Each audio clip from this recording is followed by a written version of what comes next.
Let's walk through how to submit your hours or work as a pay-as-you-go contractor. First, click the pay-as-you-go contract. As you can see, there's a Submit Work area in the contract overview. This allows you to provide more details on your submitted work for your upcoming invoice. In this example, I'm going to submit 15 hours.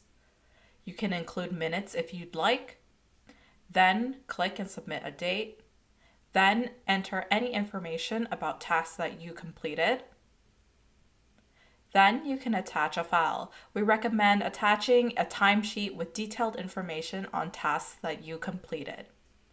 Then click Add Submission.